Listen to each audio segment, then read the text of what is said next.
Go. Oh, what am I supposed to say? Count down. Oh, 5. Are we doing plugs? Yeah, we're doing plugs. Oh, sorry. Hey, everybody.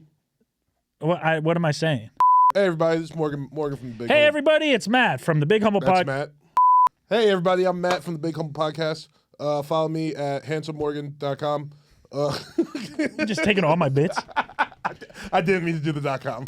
Hey, guys, if you want more Big Humble, sign up for our Patreon at patreon.com/TheBigHumble. You can also follow us on Instagram at The Big Humble or TikTok at The Big Humble Podcast. It's all the Big Humble. And if you want to follow me, Morgan, I'm at Matt Daddy Lockwood. He's at Handsome Morgan. I'm at Handsome Morgan. Apparently, Instagram lets you lie. It's snack season, baby. Niggas real humble now, look. What's up, everybody? Welcome back to the Big Humble Podcast. I'm your host, Matt Daddy Lockwood, alongside my indentured co-host, Morgan. Don't do that. Don't do that. Why? I thought we ended that bit. And we haven't done it in a while. I wanted to do it again. That's fair. You get 2 a year. And Nick hasn't heard it. He loved it. Did you love it? And fucking also, I haven't heard it either. Also, Yeah. Nick is here. It's terrible. It's so nasty. It's a good bit. It's a nasty way to start a podcast. Just get me in a bad mood immediately. But the pods are better if you're in kind of a bad mood. For you, Yeah. For the listeners. I go home and think about it for 3 days and stew when I'm in the shower. If they know that I am this close to getting a reaction out of you with everything I say, it's going to be a good Really? I ad. thought they're better when we're just having a good time. We're both laughing. Sometimes People hate ganging up those. on Nick. They like when we fight. How many times have we gotten a big fight and been like, should we even release that? And we release it and everyone's like, that's the best. First thing off, we've ever there's done. never been a question of should we even release that. He's just got a mail list between him and the listeners where it's like, hey, so what do you guys want to see me do to him this week? Actually, No, if, I you already called him a pedophile for a year and a half. What should I do now? if you guys have troll ideas, send them in. Oh, God. BigHumbleTrollIdeas@gmail.com. It's a great idea. That's a terrible idea. Don't do No, that. that's a really good idea. I I'm think we should looking at you outsource guys right in the this. camera. Don't do this. Discord.gg/BigHumbleTroll. Hell yeah. Let's get a fucking community started. I am out of ideas. That is what our Discord is. Yeah. It's a lot of them shitting on us. Oh, man. Mostly Nick now. It's fun to bring has Nick. gone to Nick. Nick's pretty new, so they hate him. Oh, no. Yeah. Don't let it. Anytime I see podcasts where it's like your fans turn on you, I'm like, well, wait, let's let them like us for a while first. Yeah. That's the thing. They But- haven't even but- turned on us. They were just like, oh, this is what they do. They think that we are their friends. Right. And they're like, oh, this is what we do. We troll and talk Yeah. shit. And they also think that we're not friends. Yeah. Yeah. Kind of right. And then there's a Reddit feed, and now it's just all nonsense. Yeah. Well, I can't believe what they were fucking talking about this week. Once we get that elephant graveyard, though, it's over, Yeah. dude. Oh my goodness, That's our goal. I love that we're all on the same page. Yeah. We all have the same. Bro, it's my whole YouTube. We all have the dude. It's the first thing I see every time I open YouTube. It's insane. Every time, it's like I can't get away from every it. single time. It's the same 2 videos. It's Joe Rogan versus Stavi for some reason, even though I don't think they're even beefing. Yeah. And then it's just the oldest picture of Tony Hinchcliffe ever, where he looks like a clown. Yeah. Or not a clown, like one of those old like dolls. I feel like every stand-up's algorithm's the same. Yeah. Or they have maybe one YouTube account or one account on each platform, whether it's their main or not, where it's like we're all watching the same shit. Yeah. I mean, those videos are huge. They get like a crazy. mil. Like Elephant Graveyard gets like a mil. And no disrespect, I liked the video, but it got convoluted at a certain point. Sure. One of them, I was like, all right, man, I'm like 30 minutes in, and you're just kind of like, now I feel like this is its own Yeah, version. you're just talking about Yeah. this dystopian future that we're all living in. I think it's the way whoever that person is makes their videos, because then they just go on like tangents, and I'm like, okay, I think the meat and potatoes of this thing was in the first 20 minutes. I can skip. Yeah. Yeah. Or they make you wait 20 minutes until we get to the meat and potatoes. I'm like, can you please just start shitting I on them already? gotta just pay attention to because they show it usually timestamps? on some YouTube channels will show you like a bump in where people watch the most. Yeah. And I'll be like, oh, let me fast forward. Do that. Yeah, depending on what They it is. also, as a comedy insider, I love when they get stuff wrong. Yeah. Well, that's I interesting. think the funnier part is knowing they're wrong. Yeah. And watching it like they don't know what the fuck they're Yeah. talking Yeah. about. But also, I'm glad they're saying it because it's going to make a lot of people think that they're right. Yeah. And I love that. Yeah. Misinformation. Fake news can be fun. Yeah. When it's not about the government. In the comedy world, absolutely. When it's about Theo Vaughn, it's hilarious. They also take a lot of liberties. They're like, he did this because he feels this way. And I'm like, there's no way for you to know what? that. Yeah. But it's good. It's good stuff, dude. It's that and body cam footage is my entire algorithm. Well, it's just when they say how someone's feeling in one of those videos, because it's weird that there's even a whole community of people who make content about our community or other communities. And I get it, it's just like reaction and kind of like a commentary, but at the same time, when they like talk about it like it's law, I'm like, you guys don't even. Yeah, you have no idea. You've never been to a comedy show. And one of them's like Australian. I'm like, who are you talking shit about? That's hilarious because I watched that one. That one's so funny. I forget which one it is, but it's one of them. It's like that English white kid that was just talking about drill rap in podcast Chicago. Cringe. Yeah, cringe. Yeah. So this week, Thursday. But then I'm like, is it actually Australian? This week in the Rogan's Fair. I wonder if that's like. I'm like, let them live. It's someone we know, and they're just doing that to kind of throw scent off. If it's someone we know, then they're making way more money on YouTube than on the road. I promise you. Oh, for sure. Those videos. I know those make me want to be like, should I just be a fucking comedy journalist? About it's cringe because we're in it. Yeah. If we weren't in it, it wouldn't be uncomfortable. Yeah. Because it's like I don't want to comment. I don't care to comment on friends of mine. And but I also know more than those guys. I could fucking. I got some shit. There's a lane for this if you just did it with like athlete podcasts, and you were constantly commenting what Draymond Green was talking about. I'm sure those exist too, though. They are. Those are a thing. I got a friend who has one of those. Really? Yeah, where like, it's different. Because it's not inside baseball because they don't hoop. They're not professionals. Sure. But if you were like an ex-professional just shitting on like current well, I guess that's inside the NBA. Yeah. It's the biggest sports show in America. But like getting into the tea of it and not being owned by a company where it's like, hey, we have to be mindful of what we say about the organization as well. Yeah, that would be interesting. Yeah. Yeah. I mean, I feel like Patrick Beverley's getting close. Like that's kind of his podcast almost. Didn't he just get arrested this week? Yeah. He got arrested for like beating the crap out of his sister. His sister's like a dude she was talking to. I saw you hit the sister too. Come on, man. That'd be a fair fight. That doesn't feel like it's something we would do, but that is you're what literally I read. you're just reading the top. I got You saw the word sister and beat and was no, I did a little bit of digging today. But you potentially I might have gotten. I mean, Nick, what was it? It does say it on USA Today. Patrick Beverley accused of assaulting his sister, 15, as new details emerge. She's 15? Yeah, assaulting the sister? That's what it says. Patrick Beverley accused not of the assaulting sister's his boyfriend? sister, 15, as new details. This was. Oh, well, then you know what? They framed it originally as he was beating up a guy who's 18 who was talking to his 15-year-old. Well, I thought she was 16, but who knows? But, high school. For whatever reason, 16 like and 18 Morgan. does make a big difference in this scenario. I don't know why. I mean, it's one of those things where he, I'm sure the dude is like, bro, I turned 18 2 days ago. Whatever, who knows? But still, regardless of that, it said that he was beating up the guy because he was talking to or maybe doing stuff with the sister at home. I could see him coming in but now swinging on anyone. It seems like he's the type of dude where it's like, well, our parents beat us for doing stupid shit. I was going to say, they're from Arkansas. It feels like, some shit where, because I saw a video of this dad, whooping his daughter's ass with, a belt at the gas station. Because I'm guessing he told her not to go down there and be messing out with, those hood dudes like that. He pulled up and just beat her ass. And I was like, this is terrible. And then they filmed it too? Someone filmed it. And then re-uploaded it and was like, now I got to make this content about us. Look at our family. I think it's just someone else at the gas station. But yeah, no, it was on there. That's crazy. This is crazy. That's scary. Yeah, that's nuts. Did you know? Is it a black thing to drink Heineken? That's a funny question. Isn't that what Joe Rogan said to Cat Williams? Didn't he say that exact same thing? Did he? I swear he did. When he was like, "Sir, that is very racist." And he's like, and Joe's like, "It's not racist." Oh no, he was asking him, I think, about smoking menthols or something. Oh sure, it was similar. That's racist. I don't know. Black people, both things kind of track. I think black people enjoy beers and all. If anything, it would have been more racist if it was a specific malt liquor. Yeah. Well, there's a lot of. So what's up with you blacks in this Colt 45 like that? That would be. Hennessy feels pretty racist.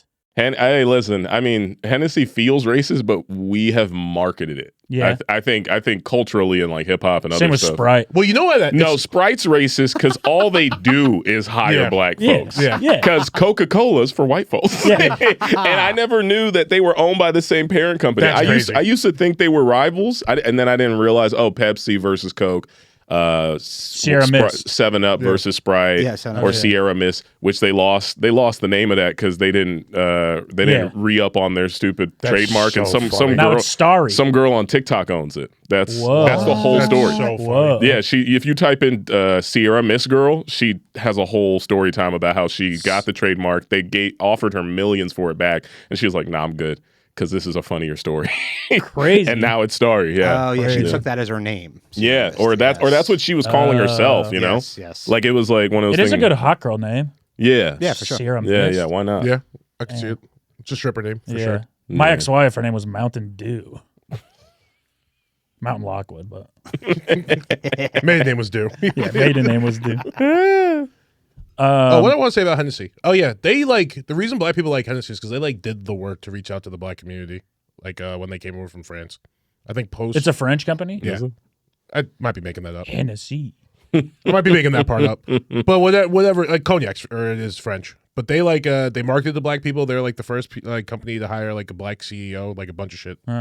I could be wrong about the CEO. You could be wrong about all this. No, I watched it. I watched the TikTok on it. They did. Never mind.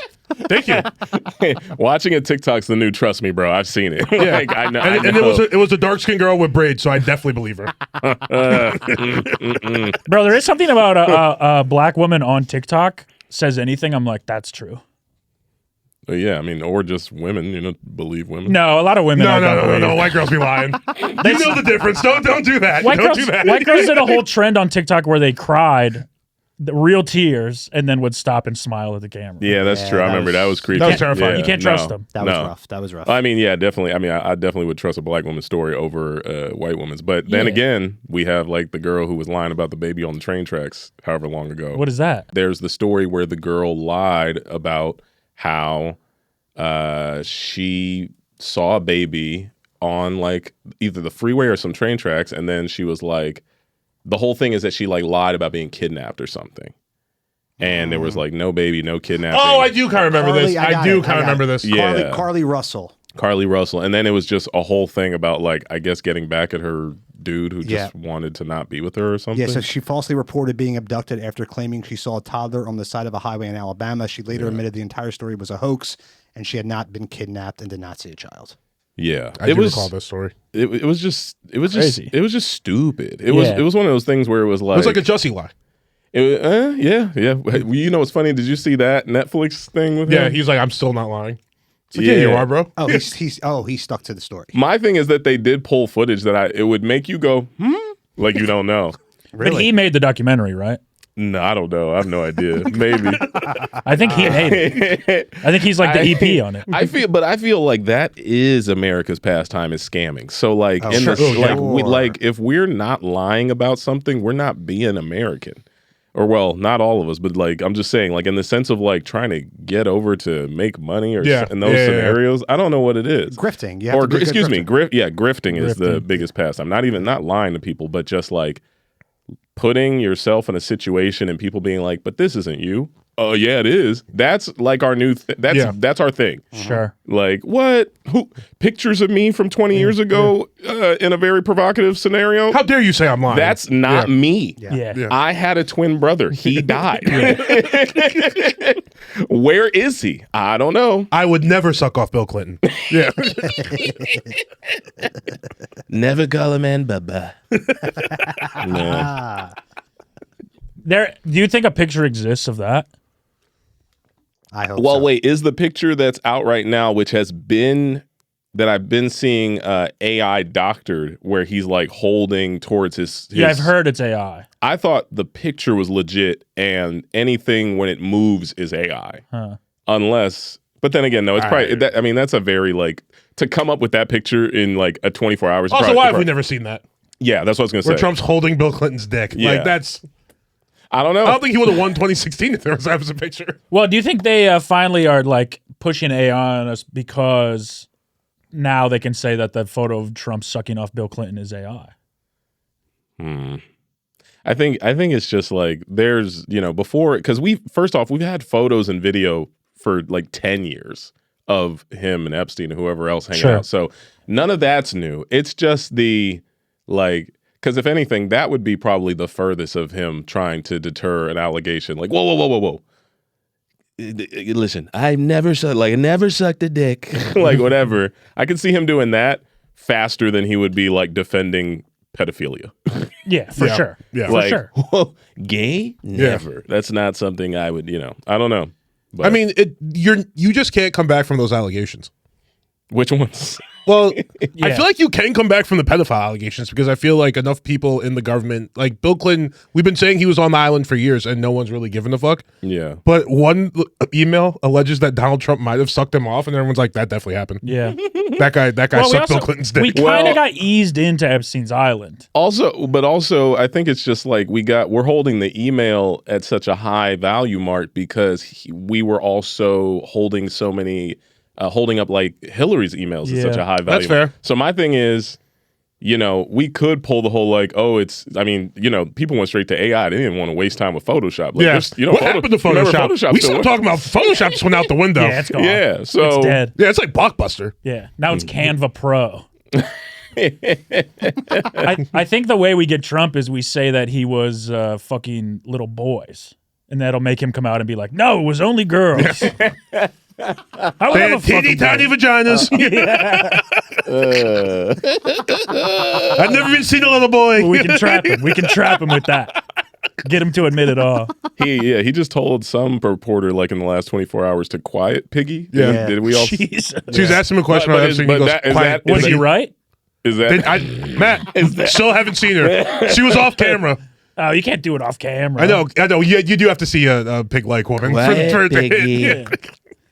Crazy. It's crazy that we live in a world where we can just openly talk about a sitting president on a podcast and be like, yeah, man, so is he fucking boys, girls, or sucking off Bill Clinton? Or sucking off Bill. That's he put himself in this position. It's a great time, though. Great time to be alive. Honestly. Yeah.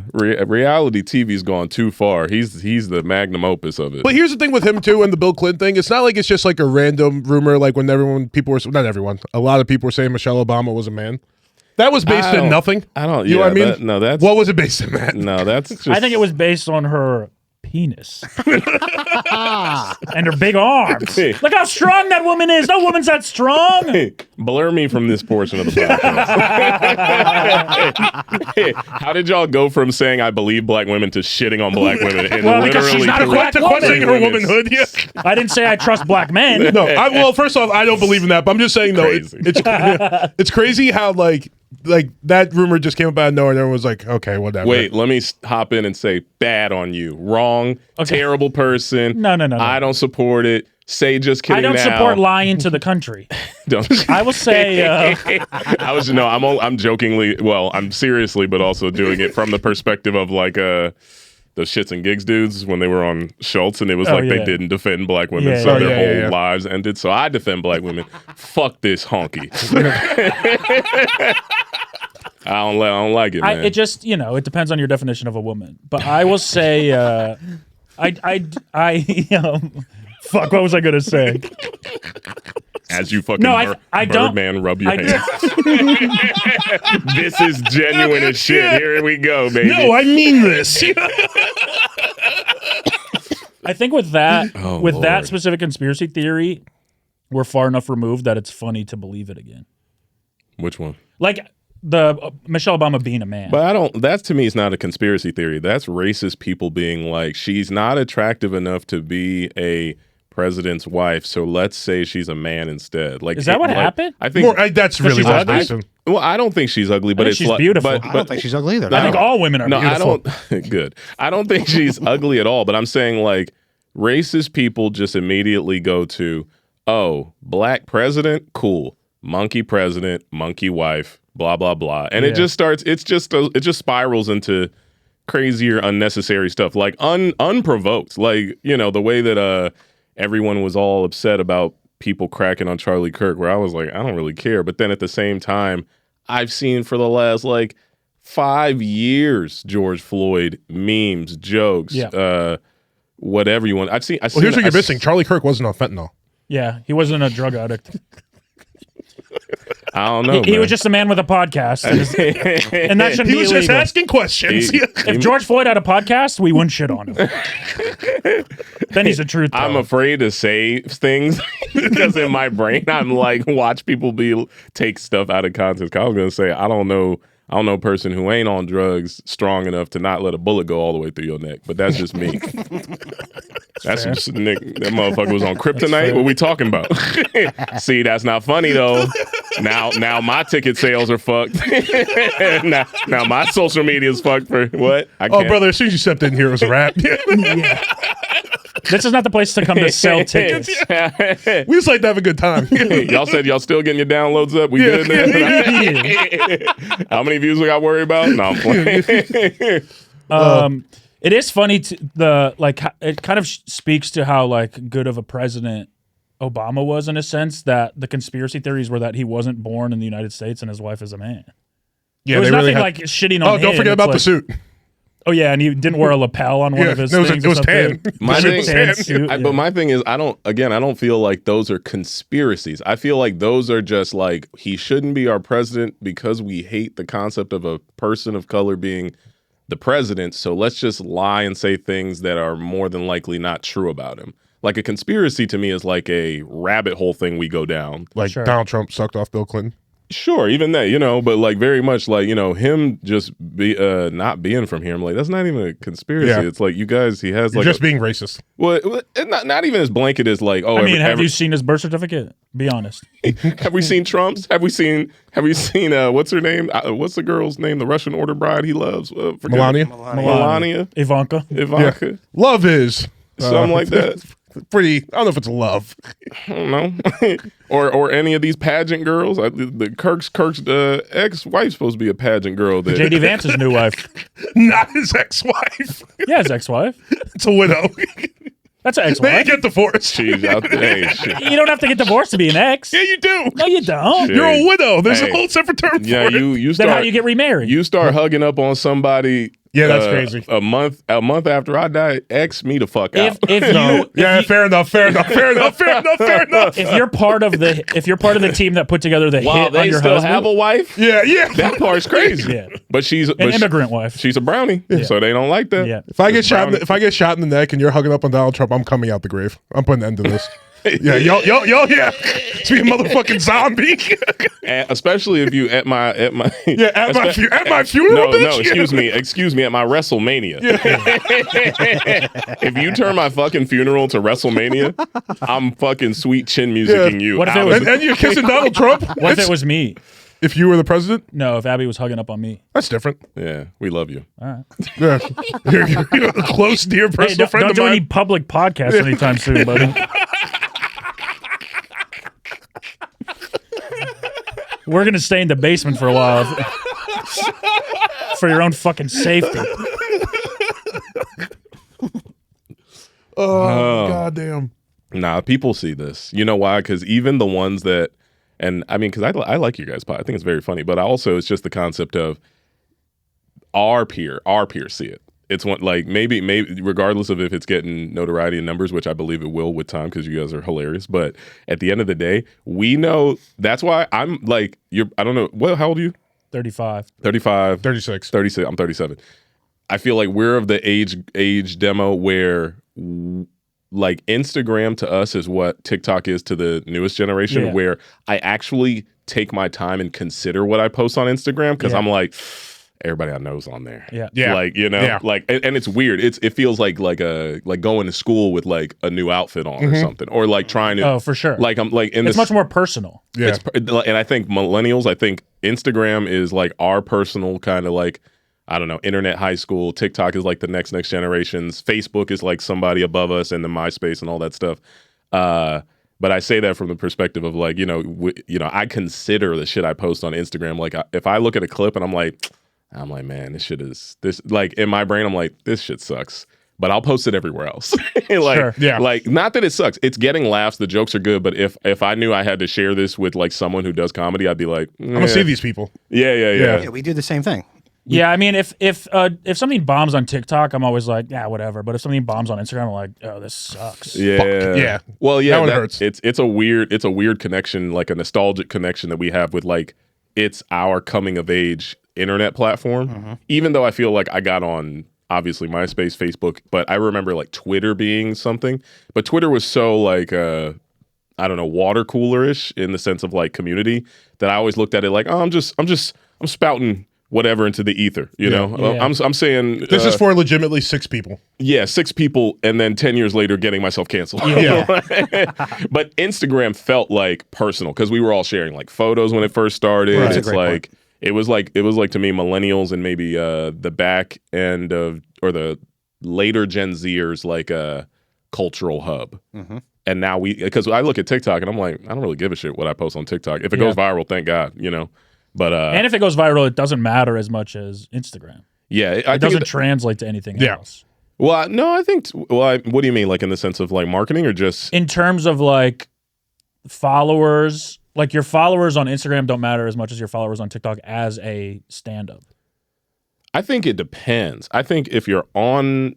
I think you can build a better community on TikTok than you can on Instagram. I think Instagram is like, unfortunately for us, like it's cooked. It's the mall. It's just it's just for us. It's just like a vain thing. Like we all want to be seen on it because it's what we grew up with. But TikTok, I feel like you can actually build real communities within that actually transition and transfer to other places.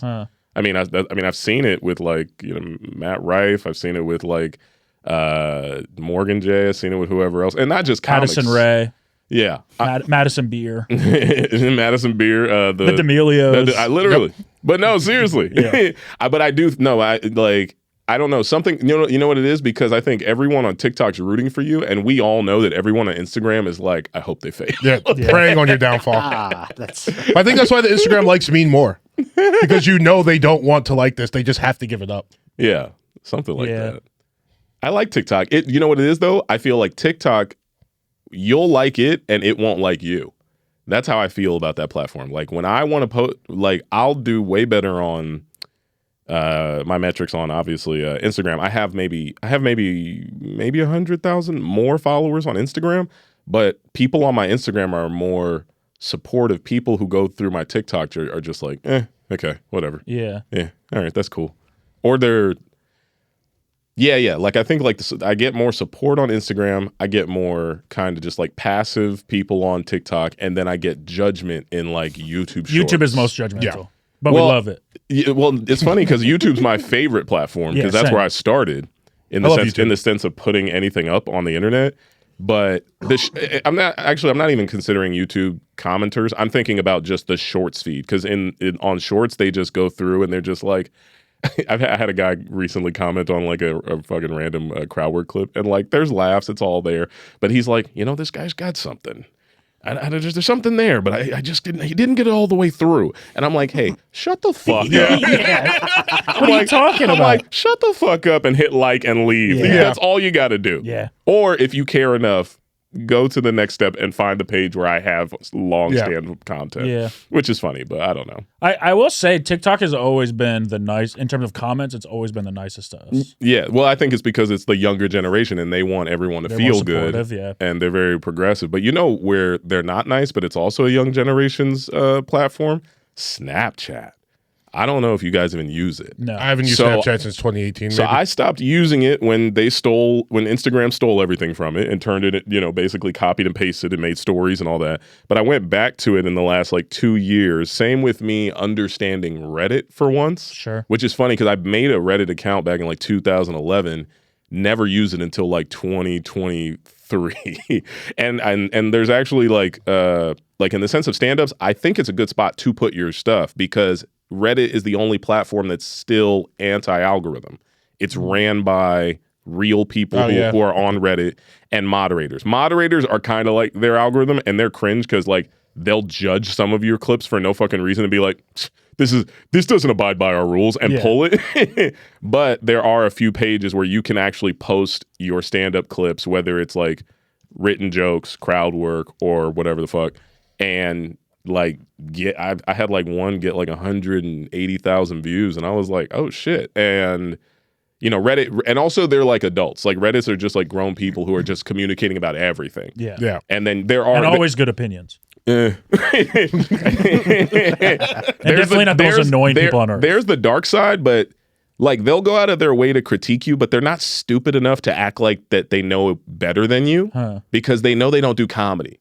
And compared to like someone who's like in a YouTube comment, Instagram, or a TikTok, where they look at it the same way someone will come watch you live and be like, I could do that. And it's like, no, you fucking couldn't. Because if I told you to get up here, you'd bomb your ass off. Yeah. But I don't know. But the only thing on Reddit is you have to be mindful of the rules of the Reddit community. Because I think the one that you can actually just post stuff and actually garner maybe new viewer or fans would be r/stand-up comedy. But then there's another one called r/stand-up where they want to learn about stand-up. So you're not allowed to just promote clips. They should be banned. Yeah, shut that down. Get that out of here. The page is, I mean, no disrespect, because I do comedy and it's like a bunch of people who are like pre-open mic. And they're sure. It's like giving each other advice. But it's like maybe 1 million of them. It's like thousands of them who are all just like, hey, so I'm considering doing my first mic and whatever. Yeah. What does anybody think of this? Or like my way of getting my clips out there to try to get new fans was like, because you have to phrase your statement for your posts differently. Like on the regular stand-up page, you can just post stand-up. But on that one where they're like kind of intentionally trying to figure out stand-up, I had to write, hey all, just had this funny moment at a comedy show. What would you have done in this situation? And I don't give a fuck. Yeah. I'm like, I know it's fucking funny. Yeah. I'm fucking murdering, dog. Like, I'm just trying to get it on another page so other people can see it. Cut this out in case they see this. No, I'm kidding. Imagine. No, I don't care. No, clip this and post it. No, but hey, so I was just on this podcast and I was wondering if you guys think this is you know what's funny? That platform's so niche that 4 people would start a community about a clip. But yeah, no. Other than that, Snapchat, they're just mean. They're just meanies. And like, but Snapchat's not even anonymous, is it? No, like Snapchat, they have their own, like how TikTok has a For You, what's it called? The For You page? FYP? Yeah. So Snap, huh? Yeah. The For You. Back in my day, it was my top 8 on MySpace. That's a great Nick impression. I don't even know what I was doing. Yeah, that's Nick. We just make fun for being old. It doesn't always land. Matt's offended by that. He's like, that pissed me off. He's like, it always fucking lands. I've never seen it not land. Yeah, you stay there in the darkness, you. Who gave this guy a mic? And I'm playing. He gave one himself. He thinks it's his show all of a sudden. How do y'all feel about having a producer? I don't have a producer. I do mine solo and I like shoot it all on my own. Next question. I love you, Nick. It's nice to meet you. Thanks, dude. No, Nick's great. Nick rules. Everyone be nice. Cool. Nick is our 11th producer. 11th? Jesus Christ. Yeah. All right. Well, they don't last. Yeah. One Usually guy's dead. Yeah, one guy died. Damn. Yeah. Anti-vax. He he was. Oh shit. But now he's dead. Hilarious. No, about half of them have moved on to bigger and better things. Yeah. Oh. Because we don't pay anything. That's cool. I get it. So someone comes along and is like, do mine for $1. They kind of have to take it. Yeah. Damn. But Understandable. Nick's with us. He's getting married, so he needs to stay with us for a while. Yeah, I'm hoping this takes off. There you go. But yeah, I forgot why I brought that. Oh no, it was just one of those things where it's like I don't think comics know that like you can get like a lot of viewership out of Snapchat. They have like a thing called Spotlight, which is like their version of a For You feed or a Shorts feed or a whatever. But man, they are just mean. And I remember because I would go through my comments and it would just be like, so when's the comedy start? like those, Not even good mean, just like hacky mean. Just haggy, but also like especially when like a video's like genuinely funny. I'm like guys, I'm being objective here. I don't think I'm great, but I'm like this was a good moment. Yeah, I do understand that a little bit because Snapchat started as a horny app. Yeah. So if I've been on Snapchat for a while and I'm just here to be horny, and now you're trying to tell me jokes, fuck off. Get off. Yeah. But send me titty pics. Yeah. Well, the titty. I'm 15. I want a titty If pic. you're telling me jokes, be a hot girl. Yeah. I'm not trying to look at a 37-year-old man. That's a valid take. I mean, it's why they're doing so well in stand-up right now is because of social media. Listen, I didn't go to the gym and lose weight for no reason. I'm trying to. That is. He said one to be healthy, brother. I mean, it is a crazy thing about stand-up nowadays is you also have to be decently attractive to be successful. Is that what you think? 100%. Not true. Look at all the people who have Look at blown Shane. up. Hey, who said you could talk, Nick? No, I like that energy. Shane. I'm just kidding. Shane is is an outlier. Okay. You talking about Gillis? Yeah. Well, he's dude lists ugly people. He's a covert Democrat burning the right wing grift. Yeah. No disrespect.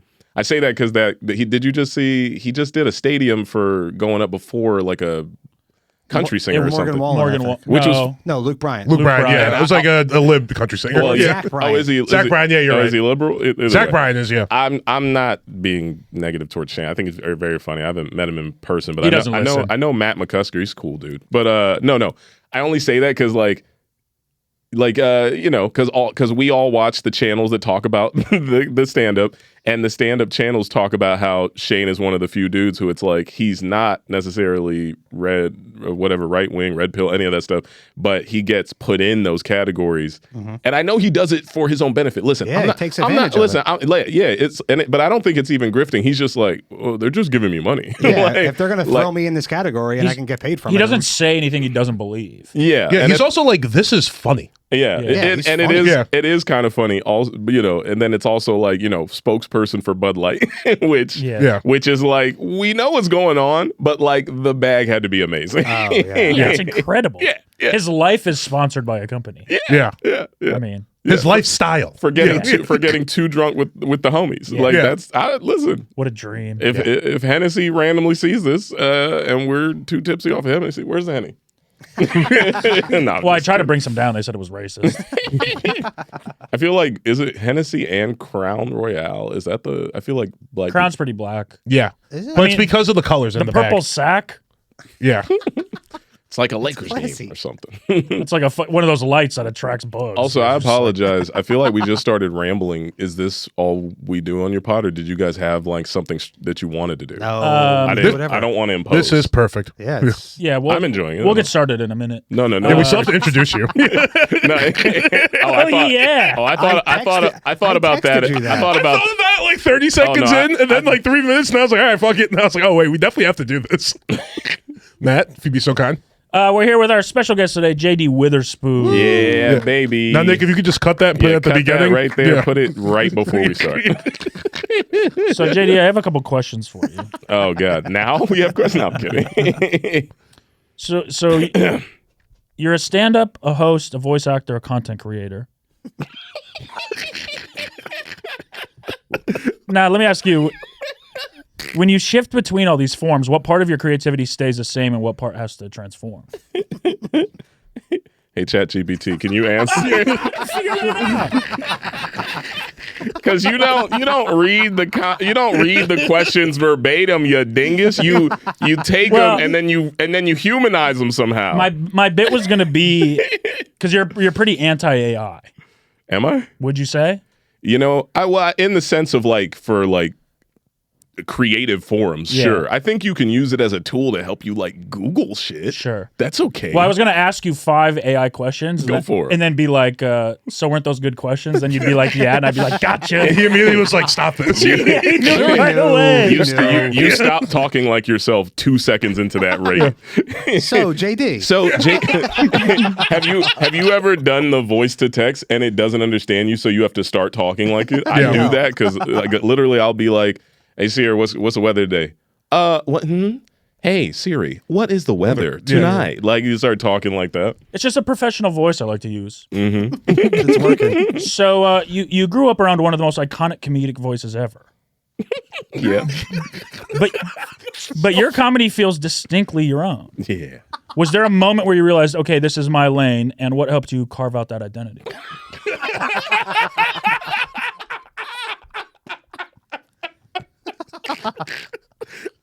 AI sucks at asking questions. Yeah. You know what I said too? I said like thoughtful, unique questions. Yeah. I tried to make it not sound too baseline. So like, yeah, I don't mind when we use AI this way to genuine, like, especially we're like, I think in the concept of podcasting to like research people, because these, you know, these are valid. But I do the same. Because for the guests that I try to have, I literally have it break me down like an entire run of show. Yeah. And then I have like my like probably 6 personal questions because we're going to eventually talk about the person. But then eventually I'll be like, you know what? What it did with that is how I rewrite emails sometimes. Or rewrite a message. I'm like, this sounds passive aggressive. Can you make it sound loving? Yeah. But yes, no, for your audience who might be like, who the fuck is this? I'm the son of another famous internet person. Dave Chappelle. Yeah, man, listen. Dave Chappelle. Dave Chappelle is my father. And I haven't had to work a day in my life. No, John Witherspoon is my dad, so you've already forgotten. Just genuine. I mean, it's one of the things where it's like when I tell jokes about him, it's interesting because there's a very like specific cutoff for people who know of his work. That's interesting. Especially as I get older. Like it was like maybe like obviously when he was still alive, but even like even when he was alive, it's like I had to be mindful of like younger crowds and explaining him to people. Yeah. And for them, like the most recent thing that they know of is like he was the cartoon character on the Boondocks. Mm-hmm. Yeah. So like if I say Wayne's Brothers and Friday, someone who was born in like back end 90s, early 2000s, they're not gonna get. Yeah. They're like, I think I know who that guy is. I mean, in all fairness to them, I didn't know who he was. Yeah. Until probably maybe when I turned 30. Yeah. That's. But did you not watch Friday when you were younger? I've never seen He's it. white. Oh. Y'all forgot he was white? No, I'm watched white as fuck. I see Monday. But you're white. You're white in L.A. Weren't you white in like Missouri? No, I'm Michigan. Don't disrespect me, but yeah. And I'm from Philly. Oh, that's even worse because he's a hometown hero in your city. Is he? He's from Detroit. In Detroit? Yeah. I don't really know a lot about Detroit either. So he's white. As he says with the Tigers hat on. Got the D up there. It's crazy. Listen, I've never been to Detroit. No, I'm from a whole different part of the state. I don't even remember. The question was, how do I carve out my own lane in stand-up comedy? I don't remember what the question was. I'm just my own person. And it's funny. I only say that because when I would do stand-up comedy with my dad, because I never, like, when I started, first off, he's very hands-off in his parenting, like a lot of our probably generational parents. But particularly mine coming from, well, you're white. Maybe they were. No, he probably the most hands-off in this room. Yeah, that's probably true. Well, I'm just saying this from the perspective of like an entertainer's kid, because I think I'm like, I might be one of 2 who actually do comedy, like stand-up. Like every other one has either died off or hid. Not died, but like Camilla Cleese. Is that true? John Cleese's daughter. Is that right? She was around for a while. I don't know. That kid that used to come around and say he was Eddie Murphy's son. Yo, I have funny stories about that. Hell yeah. But also, that guy's a legend. Dude, were you doing comedy when that was happening? Yeah. Okay, but I was in San Diego. Oh, okay. But we heard. Man, wild. Don't understand why that was happening. But I am considering the concept of like, I'm like, what? I might be the only stand-up comedy, like, I don't know, what does Moses always tell me? Legacy kid that comes around the clubs and does comedy and is like confident in his own stand-up. And the only other person I know off the top of my head is like Damon Jr. Like like I don't know any other stand-ups kid who's doing comedy like that. And well, you're I would say you're one of 10 and 9 of them are the weigh-ins. Yeah. Because there's a ton of them doing stand-up. No, that's well, there it is then. Yeah. Rock's little brothers. Okay, Jordan. There you go. That counts. Yeah. But still, I'm like, I knew there was like, I remember Andy Dick's son came up when I started. Wow. I remember. Oh yeah. I remember Mason Pryor was doing it for a while. Dana Carvey's son. He killed himself, didn't he? I think he OD'd. Oh, sad. But he was around the scene for a while. Was he doing comedy? I thought I don't know. He owned Third Wheel. What? Joe Torre, his son. Oh yeah, Cam. Yeah, Cam. Yeah. But I would say you're the only one confident in his abilities. I know I'm funny. You're the only one I see where I'm like, that's a stand-up, not a stand-up son. Yeah. No offense to everybody else. No. But also, it's one of them things where I think I never brought up that was my dad unless you genuinely just asked me what my parents were doing. I had friends who I knew for like 8 years in comedy who didn't know until he died. And I was like, I don't bring him up like that. Bill Hicks' nephew. Well. I started with him in San Diego. Really? Okay. Yeah, he's kind of a legend. That's sick. And not for the right reasons. Well, you got, what's her name? Larry David's daughter. She's, I guess, is a Oh, yeah? Is she? Does she do stand-up? I thought she was an actor. I think she started as Cassie? I'm talking like specifically stand-up. Yeah, no, I don't know. Because I think it's just like, which is funny, 'cause I just did a show last night. I just did Corey Holcomb's show at Flappers or whatever. And he worked with my dad on the show Black Jesus on Adult Swim. And he didn't realize in bringing me up, because I usually am never introduced as my dad's son. Yeah. But he didn't think, not that it mattered. I remember just telling him after, I was like, especially for a black room, it was like, he's like, man, I've worked with some cold cats. He's like, I worked with Charlie Murphy, and I worked with John Witherspoon, and his John Witherspoon kid. And I was like, can you say my name?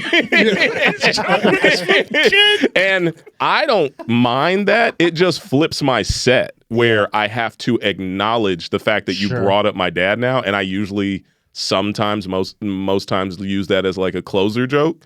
But not that it mattered. If anything, it also puts like an unnecessary amount of pressure on me to be funny. Yeah. It's like, or even to remind them of your dad. Literally. Listen, I've done shows or not shows, but I get comments. You'll get comments and people will be like, well, I guess there's only one funny Witherspoon. Yeah. And those are hilarious to me. Yeah. I don't mind them at all. I'm like, you are so lonely and miserable. But thank you. Also disrespectful to Reese. There you go. Which I have like a joke about. I have a Sweet Home Alabama. Great. There you go. Great funny movie. Hey man, we love Reese over here. What's Legally Blonde? Goddamn it. Yeah, incredible movie. Legally Blonde. Are you related to her? No, but I have a joke where I said I'm sure her family owned my family. I was gonna say yes about that. Yeah, for sure. So it's like I know where this is going. Something like that. Or the other bit is like it's either he's my dad or I fucked her and took her last name. That's what I say on stage. Sure. And white people are like, whoa, relax, fuck. Whoa. We were having fun. Chill out. Not our sweetie Angel Reese. Don't defile her with your black penis. No, I love.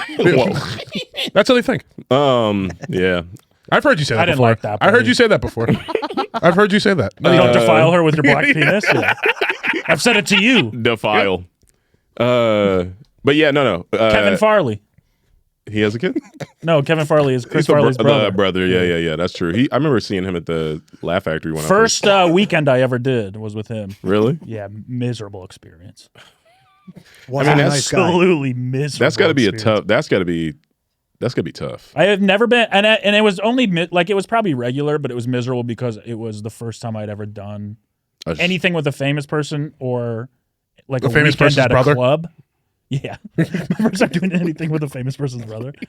But I just had these expectations of like, oh, like we're gonna do comedy and talk about comedy and it's gonna be fun. Talk about his brother, and we're just in the green room and he was just so grumpy. Yeah, and he's like, don't touch the stool when you go out there. I have my set taped to the stool. Taped? And I'm like, oh, there's rules now? Complaining about like the salad and the parking. And, oh, God. I'm like, this is the best weekend of my life. and you're ruining it. Yeah, it's crazy. Yeah. He's like, wait till you're my age, kid. He still just got resentment for his brother. It's of course, 100%. Crazy. Yeah, because I've seen him, but I don't know. I haven't seen him I don't know. Good for him. I guess. I got nothing. No, shout out to Kevin Farley. Let's see if we can get him on. That's that would be that's an interesting. Welcome to Nepo Week. Do you remember me? Yeah. No, there's not a chance he remembers me. I could tell him that whole story I could give him the exact dates. And he'll be like, yeah, I think I do. Oh yeah, fucking cheese salad. The kid who moved this fucking you touched the stool. Does he sound like this, by the way? I feel like. Yeah, he's. I feel like he tries to sound like Chris, and his entire set was just telling Chris stories. So it wasn't even like. So that's a way to get lost in the nepo shit, in my opinion. Yeah. Like, because I was gonna say where you asked about me carving out my own thing from ChatGPT. It's, I am very much my own person, And my dad is just a piece of my life, the same way that I'm a piece of his, where I see a lot of people who, whether you're, it doesn't have to be comedy. It could be Bronny James. I don't know. It could be, what's his name? What's the dude's name? Ethan Hawke's daughter. It could be anybody. Maya Hawke. Yeah, it could be, it could be anybody who is related to somebody who's been doing it. It's weird when you make your career about them. Sure. Yeah. That's a weird thing. Yeah, I think that's strange. Like, I have jokes about my dad, but my set is not just about my dad. Yeah. And I would like to write like a special that is just stories about him. That would be cool. But I probably wouldn't start with that as my first special. Yeah. I'm like, oh no, I got like an hour of my own silly, funny shit I can talk about. Yeah. It's like you can't control who your parents are, but you can control what you talk about. I mean, or you could not talk about it at all. But some people I feel like almost get lost in the sauce of like, I need to embody this person because everyone loved them so much that I need to represent them. Yeah. And I'm like, you're like a discount version of them, essentially.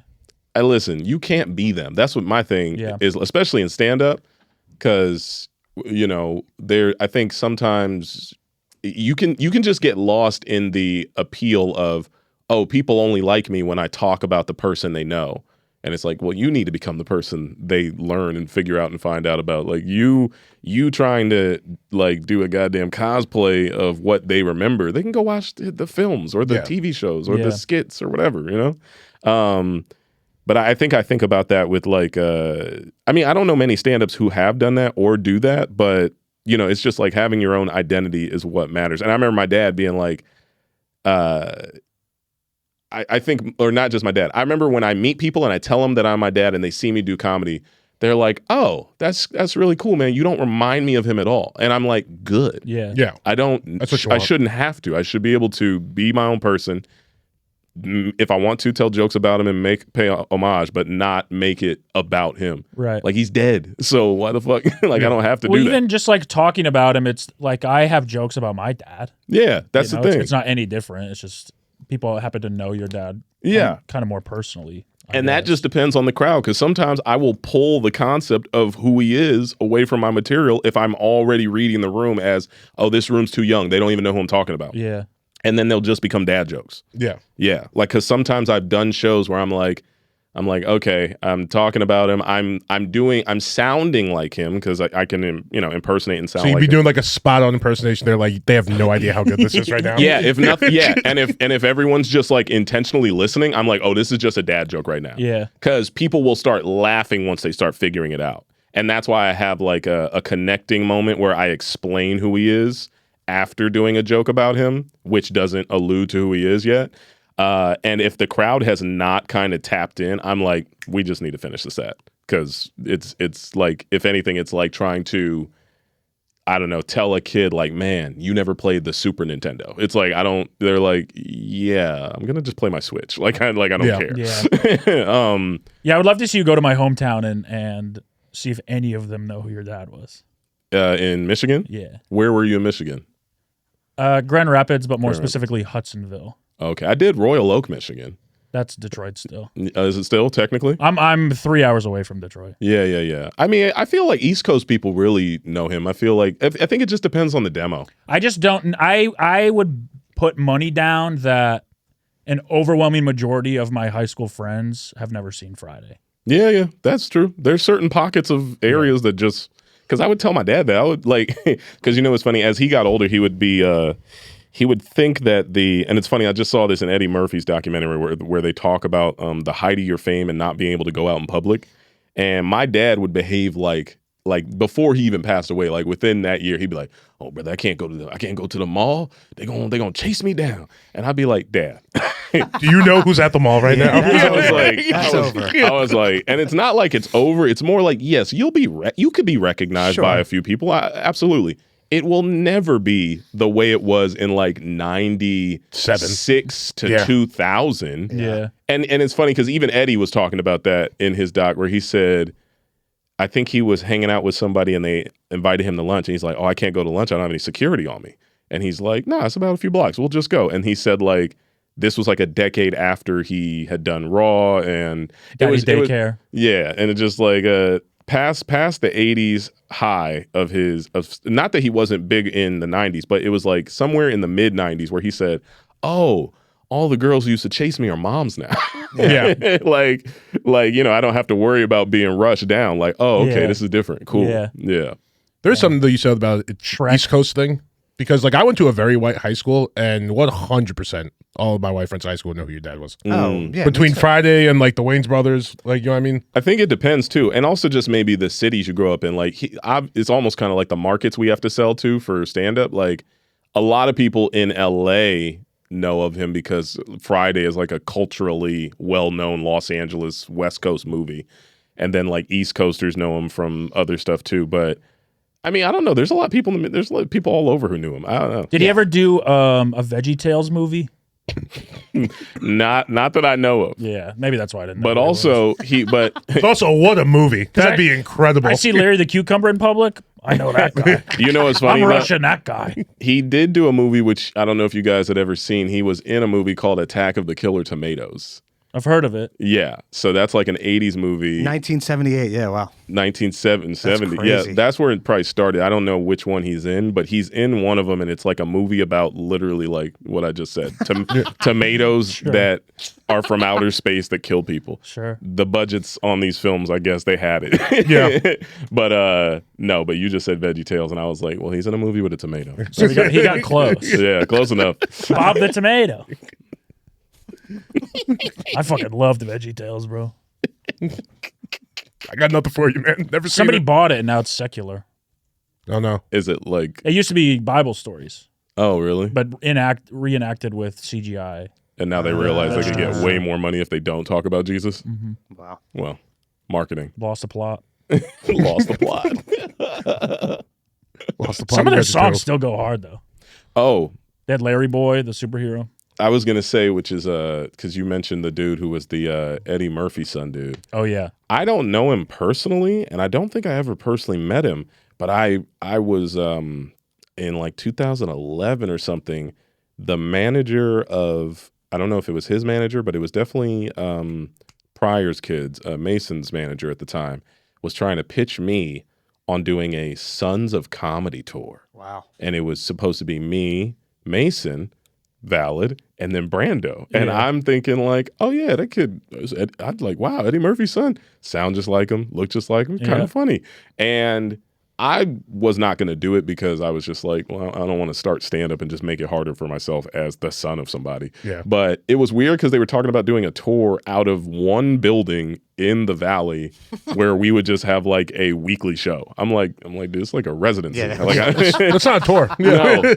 Kind of by definition, the opposite of a tour. Yeah, we're literally going nowhere. Yeah, I think he wanted to start there and then expand maybe. Sure. But regardless, I was just like, I don't think it's smart for any of us to start our careers being like, guess who my dad is? Yeah. Like, that seems cringe as fuck. Yeah. And I remember when I brought it to my dad and told him, I was like, Dad,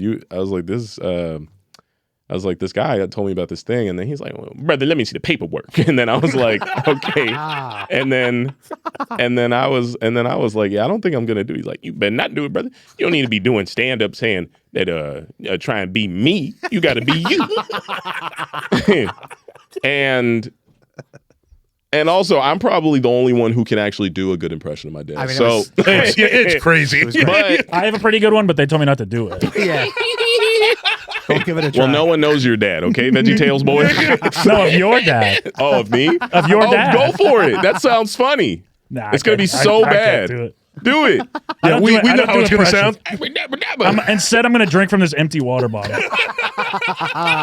Oh, my bad. I thought you said your dad, which is funny. But no, the whole that story aside, I remember I met this dude's manager at Panera Bread. He was trying to tell me about it. He's like, this would be great.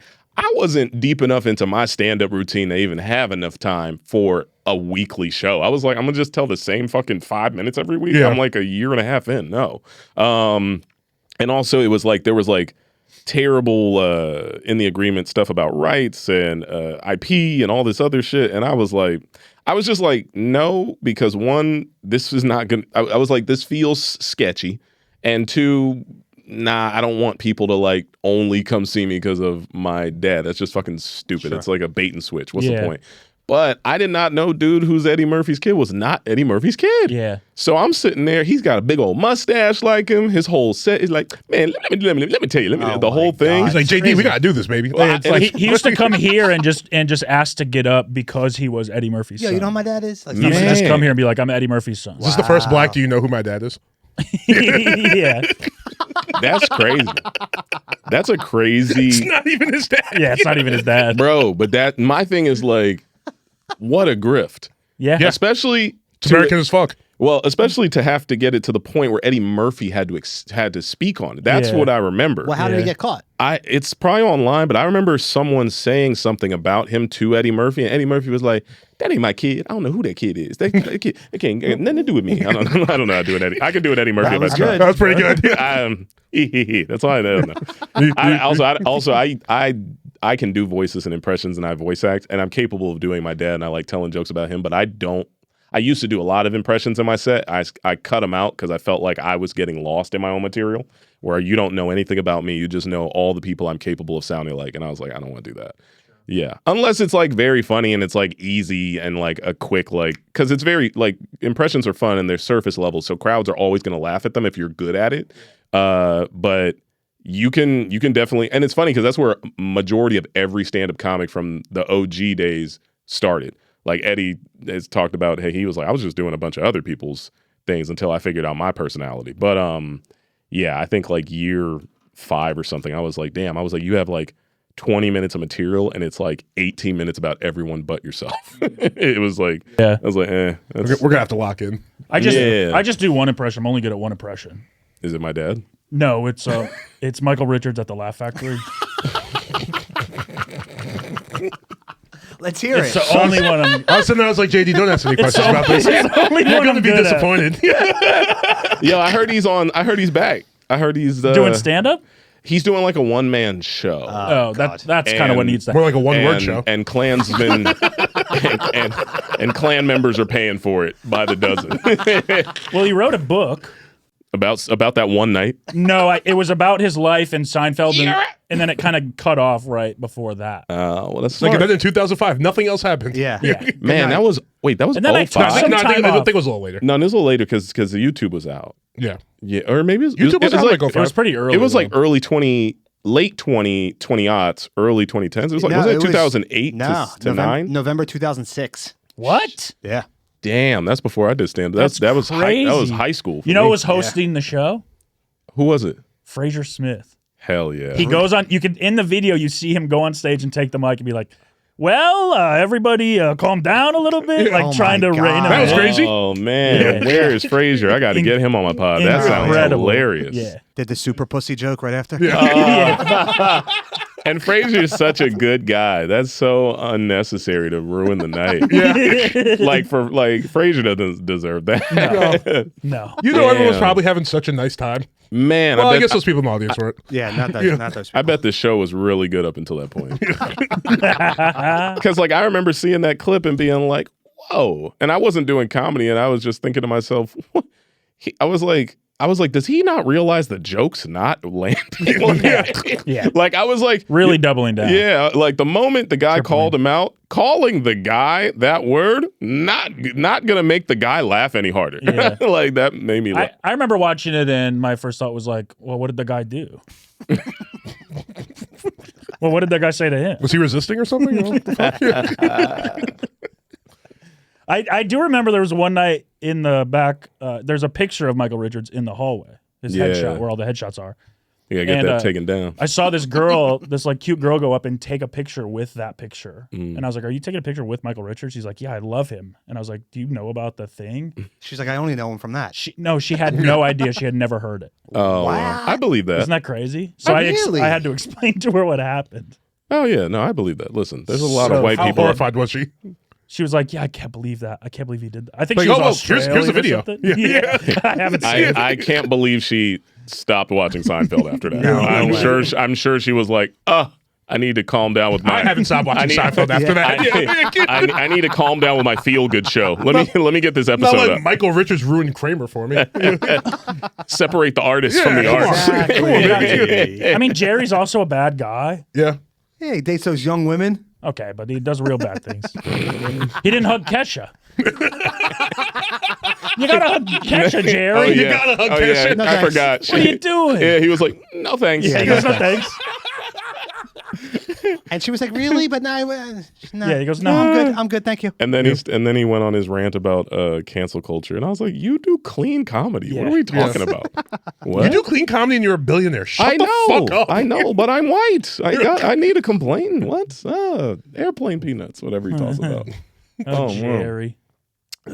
Legends, man. These are legends in the game. I love them all. I love them all. No disdain, nothing. Seriously, I don't care. And I'm just thinking if we could get Michael Richards on the pod.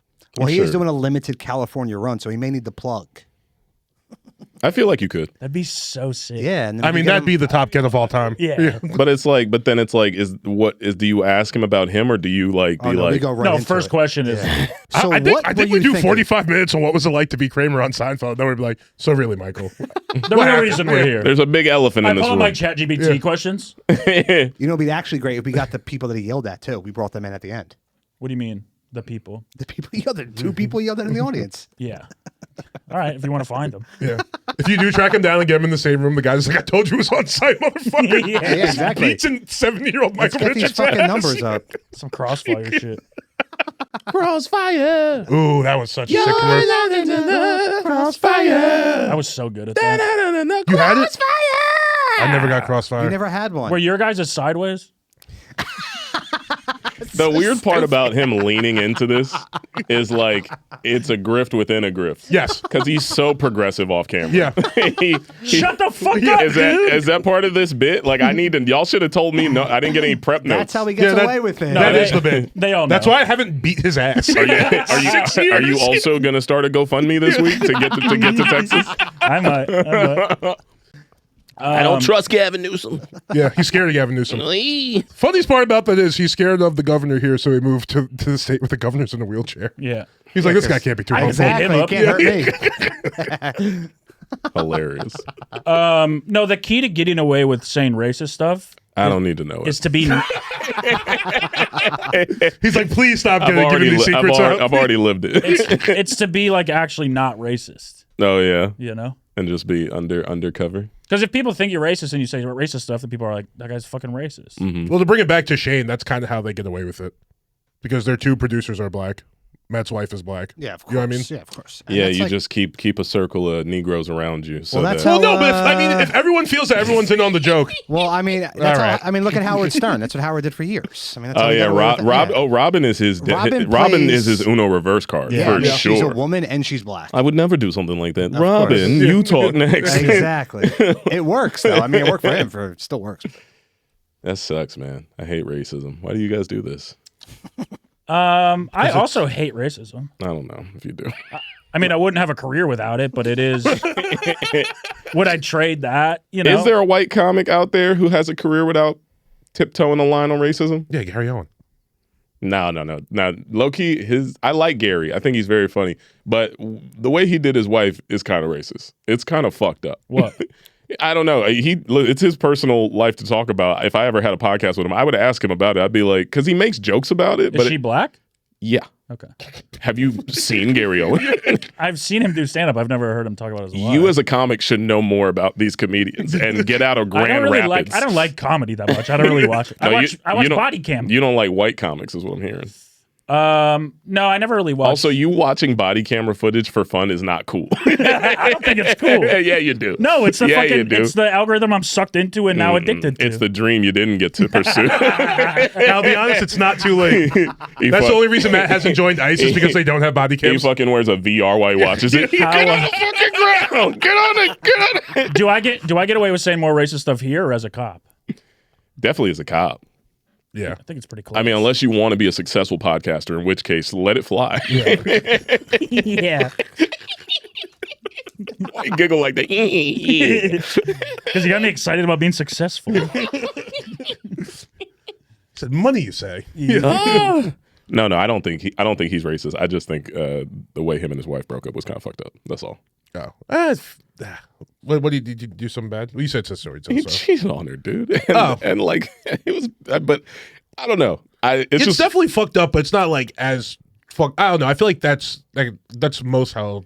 But it's like, it's like, okay, but then it's like, I cheat on you, then I make a special about cheating on you, and then I play hide and go seek with who gets the opportunity to give the divorce paper to. He's talked about it. He's talked about it on his own content, but I don't think he can see it through her perspective. No way. And also, when he does mention that in front of his black crowds with black women who are like, why would you do that to a black woman when you say you love black people and black women so much? He's like, you didn't see the bitches I was fucking. Like, which is hilarious. Yeah. And also just like, wow, that's, I don't know. Gotta be honest, is he a scumbag? Absolutely. Am I also kind of on his side? Is it funny? 10%. I still think he's very funny. He's got all black crowd? Yeah. Most of the time? He's Very. like the white guy that does all black rooms. Got you. Yeah. What about the... He's the best at it. Got you. Yeah. The best at it. It's funny. Well, it's because he doesn't feel like he's like an outsider coming. You know what I mean? I think it's just, I think he just came up in black comedy spaces and rooms, and then he just cultivated his crowd. You know? And like, I think it's probably, if now I think it's more maybe diverse because he's been popping on the internet in the last few years with just creating content. But yeah, no, like black crowd, but he's funny. I'm not knocking he's very him. funny. I think he's very funny. Yeah. I think he's very funny. I just, I think that's just like, I feel bad for the wife. Just for sure. And I think he has like a bit of a no contact thing with his kids that he's talked about because the kids are like upset. It's like because it's like it's less about betraying just the wife. You're betraying the family now. It's getting more racist. Yeah. I don't know. It's just like it's one thing to be like, I love black people, but not my wife. Like, or my black kids. I don't know. I feel bad. I feel like he'd hate me for this comment. And I it's not my personal opinion. I'm married and I would hate that to do that. Yeah. And also my wife's black, not white, so it's not some sort of like reverse thing. Just to clarify. That was my next question. I just wanted to clarify, because I get questioned about that when I perform, which is funny to me. Yeah. Well, like I have jokes where I talk about my wife and then I'll have like in a black room, like there will be a black person and be like, hey, but what color is she? And I'll be like, black, you fucking racist. I'm like, I just speak English well. I'm sorry. I grew up in Southern California. I cannot change the way I sound. I don't know what you want me to tell you. English is my first language. My bad. Oh. But yeah. Are there any other intriguing questions? Yeah, I just have one more. So I would say that so I would say you've become recognizable. So you've become a recognizable voice in animation. Lazor Wulf, the Jellies, Sugar and Toys. Yeah. What does voice acting let you express that stand-up or live performance doesn't? That's a good question. Shout out to Chat GPT or Chat Matt PT. Matt GPT. Matt GPT. There you go. There you go. Coin it. Let's get some T-shirts. No, I like voice acting in animation or just in general. It's just a fun medium that I feel like a lot of people don't get to do. I mean, you do have a great voice. Great voice. Yeah. The whole time we've been sitting here, I'm just like, I like your voice. It's so funny to me because when I hear my voice, I hear it, but I also don't hear it the way other people hear it. Right. Because people will be like I've heard it my whole life. I've heard like, whew, you got a voice for radio or you got a voice for whatever. I'm like, anybody got a fucking job for it? Because I'll take it. You got a job for a voice? I'll do it. Is the Comedy Store doing radio shows? I'll pull up. Fuck it. But I think with voice acting, you just get to be as absurd and wacky as you want to be compared to having to maybe specifically for stand-up. It's like you have to get the laugh off. You can't just, you could be a wacky person. I feel like Robin Williams is a version of what it is to be free on stage. Yeah. Mm-hmm. He was a cartoon human. Yeah. Although he was like biting old comic stuff too, but who knows? But then I feel like the freest comic I know is like Jamar. Neighbors. Sure. Yeah. When I see Jamar, also a cartoon of a human. Yeah, but when I see him perform, I'm like, man, you get to just go up there and be free. You're not concerned about killing, crushing, bombing.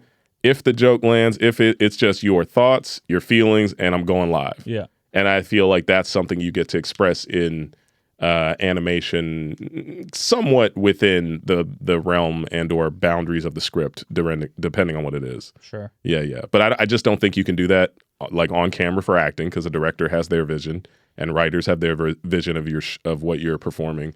Stand up, it's like you can do it, but it's like you have to do it so unapologetically and be undeniable that it's like, I mean, you could do it and be successful or not. There's different versions of it. But most times when we're performing as comics, we're genuinely like, well, I don't want to go up there, be free and bomb. Like I want to get a laugh off. Yeah, you need a return. Yeah, there you go. Return on interest for that. And I think for voice acting and cartoons, you get the opportunity to just do stuff that you would never be able to do in any other medium. And then hopefully whatever makes the cut makes it, I guess. I mean, his voice right there. I know. What, does it sound like someone or just how it sounds? No, just how it sounds. Like half hour ago, I was like, tell me more about Red Dead Moderators. Thank you. I don't even care what you talk about. Just fucking talk. As someone with a nice voice, I need more voice acting work. I don't get enough. Yeah, it seems like a sweet Hollywood gig. It's just like easy peasy, right? I just watched the documentary of the making of Ice Age, and excuse me. Was that on in the queue after VeggieTales? Yeah, it went body cam footage, VeggieTales, the making of Ice Age. Sound like Leguizamo explaining shit. I thought he was going to say ISIS Age for a second. Pretty good movie. But yeah, they showed how the John Leguizamo did like 19 different voices for Sid before they found the one. Oh, that's good. It's pretty crazy. Yeah, it seems like you don't have to stay within the lines as much. Like when you're there, it's kind of just like free, like you were saying. Yeah, it seems fun. But it's the hardest thing to get into because those jobs are coveted, right? Well, it's just like it's an industry where there's probably 500 people who can do 10,000 voices. So why would we even audition you? Yeah. And like I get auditions, and like shout out to the casting directors who send me auditions all the time. But they have their like go-tos, or maybe the studios have their go-to picks. Yeah, where they just hire who they hire. Oh, this guy could just do this voice. It's like Hank Azaria on The Simpsons. Yeah. Well, also, Racist. I think we're also in a space, unfortunately, now where voice actors are getting kind of the short end of the stick, where they're sometimes just hiring names. Like that's how you get like a Chris Pratt to play Mario. Yeah. Which, Chris Pratt's great. I think he's fun. I don't think he should be playing Mario, especially when we've had a Mario voice for the last 40 fucking years. Yeah. And like, but he also shouldn't be in Monopoly Go commercials. Yeah. Well, Monopoly's got money. They're all in it. It's literally the money game. Keke Palmer's got a commercial. I think I've seen like 12 of them. Yeah. Keke Palmer should have been Mario. That'd have been fun. I don't watch that. It's a me. See, now you that's what you wanted, right? You wanted exactly what I want. If you weren't here, I would have done it. I love Keke Palmer. She's so fun. She's the best. I shot Vines with Keke Palmer. Whoa. Yeah, because I've seen her do stand up here. No way. She opened for Aziz in the Belly Room. Are we joking? Really? I don't think so. I don't think so, but there's a chance that Matt is confused. No, he just thought it was Keke Palmer. She went up. She wanted to do stand up, so Aziz let her open the show. She went up and sat on the stool, and I think did 5 or 8, and just kind of talked. That's cool. Yeah, it was really nice. I'd be captivated. Really nice to see someone like that get that opportunity. Yeah, sarcasm. I got it. No, and I think that's why. Unfortunately, I feel like I like voice acting for and like because basically the reason I mentioned where I said it's I don't know, coveted or it's such a small community, and they kind of have like a good version of like I don't know if it's a good version of like gatekeepers, but it's like you'll get work if you're good, or I guess if you work with someone who gets work and they can recommend you. Like I got recommended by a friend he just got a job to be on a Nickelodeon series for like 80 episodes, and we play golf. And I told him, I'm like, I might have to ask my agent to submit me for that. And he was like, I can get you on my show. And then I'm like, cool. Yeah, that's great. I'm now realizing that's the one thing us as people in these industries need to be mindful of is the access we have to people. Yep. Not that we should be asking for like favors, but we should, if we have questions or ideas or anything like that, or if we want like professional advice, like don't be afraid to ask somebody who's just randomly in your cell phone, like if whoever it is. I mean, I'm trying to pitch this trivia show, and I don't have a manager, so I just asked a guy who I play basketball with, who is a manager. He's like, "Yeah, of course I'll help you." Mm-hmm. It's just like we just play basketball a couple times. Yeah, but we know so many different people. I think that it's just the smarter thing to do, because I think as we all get older. I would like to get to a point where I don't have any representation, if I'm being honest. Maybe I have like they're scumbags to a degree. Every single one of them. I mean, well, it's just that they're all playing us like fucking horse betting. That's all it is. They're just betting on who's going to be the next horse to hit. And sometimes they'll wait for the horse to hit and then bet on them. Yeah. Well, that's the thing. That's my horse. That's my horse. Yeah. Now that you've won the race, I would really like for you to be my horse. Can I have 15% of the money you won from the race? Yeah. 10%. Don't give more than 10. That's what my dad always told me. He was very adamant about that. That's the standard, right? For managers? That should be the standard. Yeah, 10% on whatever it is, but also it's on what they work on. It's not on your if you your full income. I remember one of my boys popped from America's Got Talent and then told me he was at 3 Arts on a 360 deal, and I was like, what? And he was like, yeah, man, they want like a piece of my social media. I'm like, tell them to fuck off. Yeah. You go out of your way to edit and post and all that stuff. That's not theirs. Yeah, they're just trying to take your money. They're all scumbags. Well, it's just like they bring you opportunities and you're supposed to execute on them. But then sometimes they just it's one of those things where it's like they don't believe in you until they see results. Right. And I think that's like the thing where I'm just like, I'm tired of playing that game. And that's kind of that's kind of a newer thing because back in the day you kind of see potential. You see potential. It used to all be potential. Yeah. But now you're like, well, how many followers? They used to come scout and be like, I could blow this guy up. Yeah. I see something in you. That's how Mitzi got everybody. Yeah. Right? Yeah. We used to be the NBA of entertainment, where it's like we're giving you 10-year deals on potential, and now I don't know what sport to correlate it with, but we're not that. No. We're like now we're like the fucking MLS for European. Is that what that is? Players. Okay. Where you have a good career and then they're like, oh, now we'll give you a bunch of money to play in Miami because you're old and right. Yeah, like Messi. Yeah. Okay. Yeah. Like you've shown us everything you can do. Yeah. Now do you want money? Yeah. Now give me some of your money. Live golf. It's like So you've been killing it for millions for however long. Would you now like to be paid properly? Yeah. Speaking of which, where's the backlash with Trump having the Saudis in his office? Brother, he sucked off Bill Clinton. We'll get to the Saudis later. He sucked off Bill Clinton. The list is coming out. We'll talk about the Saudis. I'm just saying, we coming for the comedy community. We gotta get on Trump and MrBeast. MrBeast got a whole theme park. Yeah, isn't that crazy? And no one says shit. But MrBeast is like the devil. He is the Antichrist. That's why he's so goddamn successful. Oh, for sure. Let me show you how to get to hell in 3 Today we're going to be escaping Satan's lair. I'm going to lock this kid up in hell for 100 days. Also, I'm just kidding, Jimmy. We're comedy. His name's Jimmy? That's his real name, Jimmy Donaldson. Whoa. Yeah. I have friends who know him. Nice. I met his thumbnail guy one time. Hollywood, baby. You know what's funny? His whole job was to make thumbnails. You know what's funny?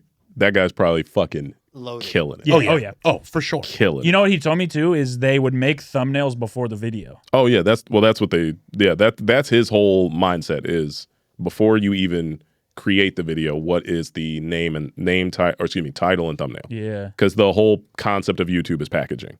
Crazy. Because every other platform is a swiping platform. Pay attention, Nick. I can do consulting if you ever need help. YouTube, you actually have to go click and choose what catches your eye. Well, that's the thing. Yeah, they actually have to at least make that choice. They have to make the choice when you get onto YouTube. Which of these things is popping in my, enough for my dopamine to be like, oh, yeah, I'm interested in the history of body cam footage or whatever. I don't know. So, there's that is the thing. A good video. Why don't we just make this podcast about body cam footage and you guys just react to it? That's a side project Matt's getting on. Make the thumbnail look like a body cam video. Hey, can you bring that up? Bring up the body cam footage. Matt's just at home. He's like, what the hell is this? Oh, fuck, it's my podcast. Damn it, it's my own podcast. I thought it was a new fucking body cam vid. He's still just sitting in his house mesmerized by your voice for like an hour. No, I'm like starting to rewatch body cam. Right, bro. You need to log off, dog. You about to start jerking into hot body cam footage. I will literally go to like HBO, Prime, Netflix, and be like, none of this shit looks good. Pull up YouTube, body cam. Yeah. They're usually so boring, but it's exciting to see. Maybe not exciting. It's interesting to see. Those are your Michigan roots. How people navigate police officers. It's interesting. Or like trying to get away. You know what's even more interesting? How police officers navigate people. Yeah. Well, for a lot of these videos, the ones that live, that is, the police officers are they seem to be good guys. I like there's one channel I like that actually, it's not body cam footage. It's the guy who pulls over people for speeding in I think it's Arizona or something. And his channel's super popular. It I don't know what it's called, but if you type it in, he's just like this. chill, jacked, freaking cop who's just like pulling over teenagers who are just speeding on the highway all the time. Yeah. And he's like, hey, so I got to give you this ticket. And it's like, he's like, I could take your car, but I'm gonna let you go home. And then some of the kids will be like, and he's like, you smoking weed? And it's like, it's like, okay, get out of the car. He's like super, interesting. Deputy Frank Sloop. Yeah, Deputy Frank. Yeah, Frank Sloop, which is a great name. Yeah. And I don't know who owns that channel. If the department owns that channel, fuck you, department. Give him his money. Because if the department owns that channel, it's propaganda. So you're not thinking about the open air prison they have. I just think about that in the sense of the concept of having platforms on the internet where people do not realize that keeping your IP is important. And I know too many people who are like, they'll have somebody help them build out a show, a channel, or whatever. And then because they let one person just put like the fucking name on the channel and a banner, it's like, cool, this is like 50% mine now. So I don't know if you guys are in a 360 deal, but good luck. I'm just kidding. But well, no, my friend, my homie Gilbert Arenas is in that shit from the homie Gilbert Arenas. We grew up with each other because my aunt used to watch him when he was a kid because we went to the same high school, and he became good friend or best friends with my eldest cousin. Whoa. So they were really good buddies up until a point, and then I think they had like a breakout or something. They stopped. Did he pull a gun on him in the locker room? No, other way. Well, I don't want to talk. Other way. Please don't incriminate anybody. From what I know, I think my cousin disrespected him in some way. So they're just not friends. But he's still a family friend of everyone's. Yeah. But like, he just came out talking about the fact that like his channel, right? Gil's Arena or whatever, but now it's The Arena because he got caught up in a court case for gambling. Yes. So the company Underdog owns 50% of his channel. Whoa. Because he gave them the offer of, I have this like dead YouTube channel with 100,000 subscribers. We can build out like a basketball show on it. I'll give you all equity if you give us investment in the sense of you pay for everything, but you get free promo all the time, which, that's not a bad deal because it's like a channel that it's a channel that they spend about $17 million, I think, a year on, and it returns like 30, something like that. So it makes sense. Everyone gets paid. Everyone has like their own contract. They have access to Gil and all of his stuff. But I think my brain was just like, I'm just like, dude, there's a version of this where you probably don't get as much money because you don't have, you get a different type of endorsement. It's like, instead of Underdog, financing everything, you just have them as a sponsor and then you get whatever that sponsor money is. And then you produce it yourself, kind of similar to this, where I'm like, dude, doing a show is not that hard to produce. Theirs is different because theirs is like shot. No, I'm not saying it like that. It's not hard to produce in the sense of you don't need $17 million to get it off the ground. For sure. Yeah. You're doing a great job back there. Thank you. I don't like the looks you're giving him. No more whining, Nick. No. JD said it's not that hard.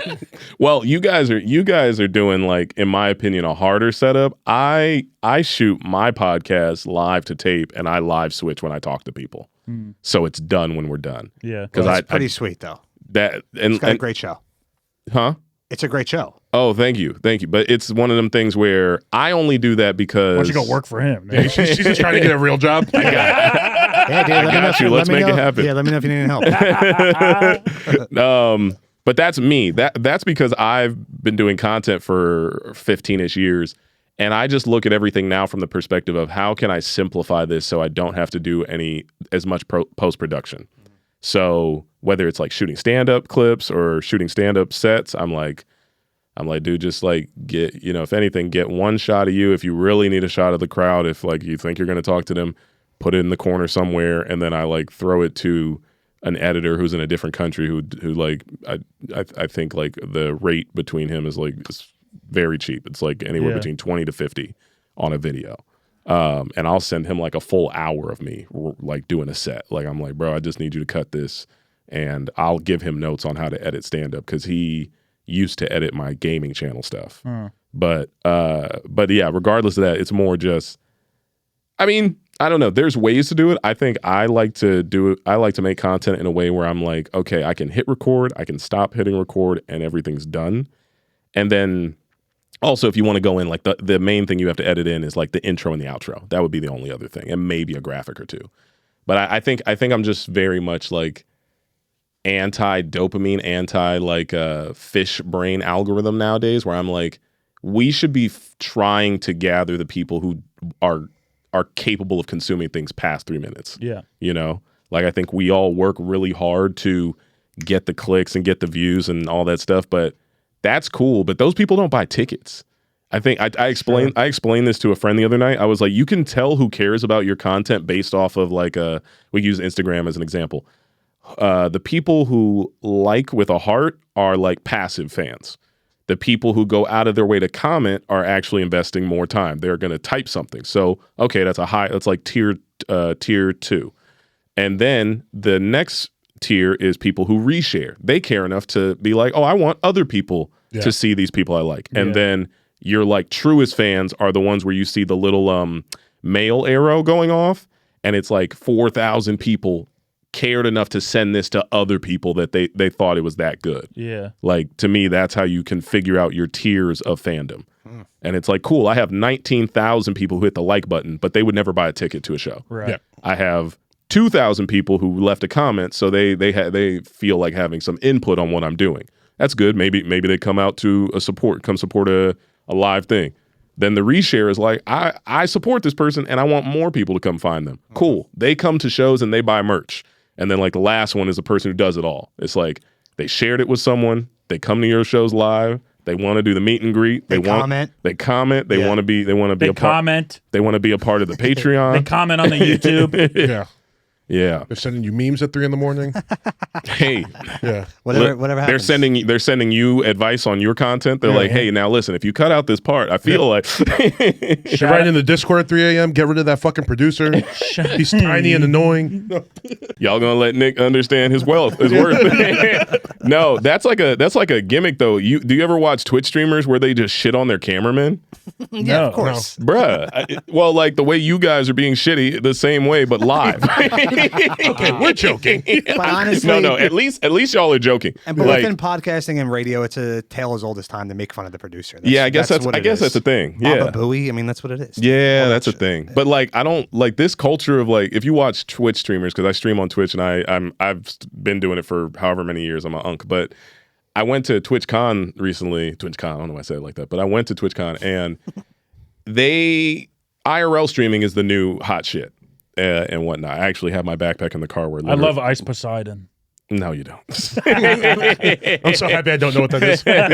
he's a I don't know. I haven't seen. I don't know. Oh, who's that little white kid who's always getting into fights? And he's got this big security guard with him. Jack Doherty, right? Yes. He just got arrested in Miami. He just got arrested in Brother, I'm looking at you, Jack. Slow down. He's going to be in jail. Oh, He's gonna be in jail for 7 years. You're 2 years late. Yeah. Am I? You're probably like 9 years late. He used to be like a regular, like He's the worst. 14-year-old YouTube kid who was just like a fan of probably like Logan and Jake Paul. Yeah. But then he realized like controversy sells and gets money. Yeah. So then he became like, he's like a baby Epstein low key. Yeah, he's the fucking he worst. he like meets girls who are of age, I'd hope, and then he tries to sign them to his like OF agency. Yeah. But he's just like, you're hot. You'd make a lot of money on the internet. Now, mind you, you're right, imagine like a toddler coming in and telling us that, because that's what he looks like. Yeah.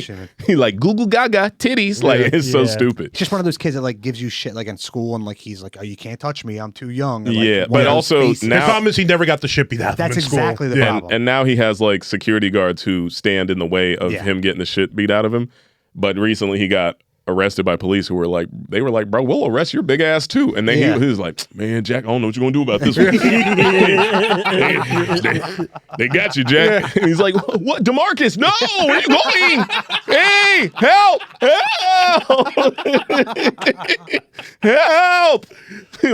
These cuffs are tight. Is he going to go to jail? They're saying 7 years. I mean, wait, for a few years? I don't know. Yeah, because he had drugs on him. Oh, he's also the dude who hydroplaned his Lamborghini on the freeway in Miami, probably, or wherever he lives.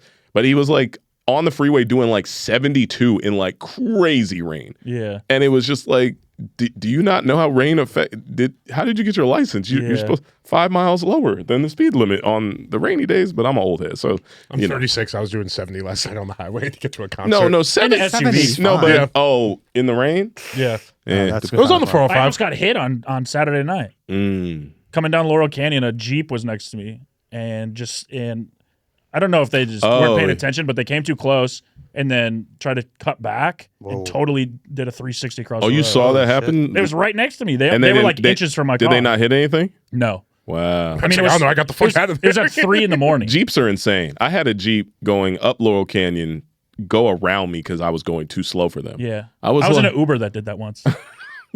Hey, man. A 2-lane mountain road. Why are we in a rush to die? What's that about? Crazy. But yeah, man. Internet kids, they're fun. I don't know how we even got to this subject, but yeah.